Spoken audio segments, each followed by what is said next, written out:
উদ্ভাবনী শক্তিতে বলীয়ান হয়, তখন কোনো প্রতিবন্ধকতাই তাদের অগ্রযাত্রাকে থামিয়ে রাখতে পারে না। আমাদের তরুণদের উদ্ভাবনী শক্তি আজ কেবল শিক্ষাক্ষেত্রেই সীমাবদ্ধ নেই।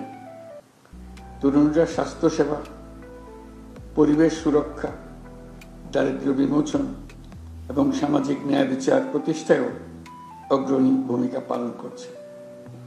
এই তরুণরাই 24-এর গণ-অভ্যুত্থানের নেতৃত্ব দিয়েছে।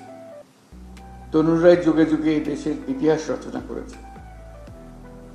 আমাদের চলার পথে প্রতিনিয়ত নতুন নতুন চ্যালেঞ্জ আসবে।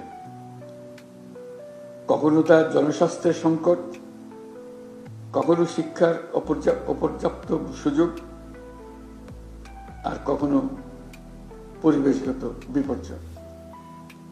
কিন্তু চ্যালেঞ্জগুলো নিয়ে হতাশ না হয়ে বরং এগুলোকে আমাদের নিজস্ব শক্তি দিয়ে ঐক্যবদ্ধভাবে মোকাবেলা করতে হবে। আশা করি এই কাজেও আমাদের তরুণরা নেতৃত্ব দেবে।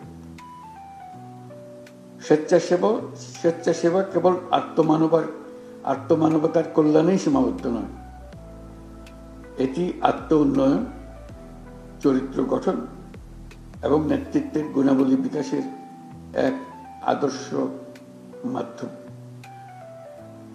আমরা চাই আমাদের তরুণরা কেবল স্বেচ্ছাসেবক হিসেবেই থেমে থাকবে না, সমাজের নীতি নির্ধারক, উদ্ভাবক এবং পরিবর্তনের স্থপতি হিসেবে নিজেদের তুলে ধরবে। এটি তখনই সম্ভব হবে যখন তারা আত্মবিশ্বাসের সাথে নিজেদের গড়ে তুলতে পারবে, প্রয়োজনীয় দক্ষতা অর্জন করবে, নেতৃত্বের গুণাবলী বিকাশে মনোযোগী হবে।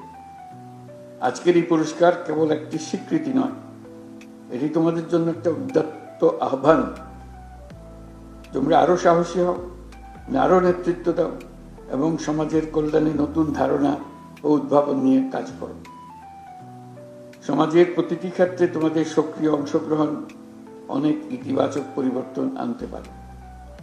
স্বাস্থ্য খাতে তোমাদের একটি ক্ষুদ্র উদ্যোগ হাজারো শিশুকে রোগমুক্ত রাখতে পারে। শিক্ষাক্ষেত্রে তোমাদের সামান্য প্রচেষ্টা দেশের শিক্ষার মানকে বহুদূর এগিয়ে নিয়ে যেতে পারে। পরিবেশ রক্ষায় তোমাদের সম্মিলিত প্রয়াস আমাদের ভবিষ্যৎ প্রজন্মের জন্য একটি নিরাপদ ও সবুজ পৃথিবী নিশ্চিত করতে পারে। মনে রাখবে, তোমাদের প্রতিটি ছোট ছোট প্রচেষ্টাই দেশের জন্য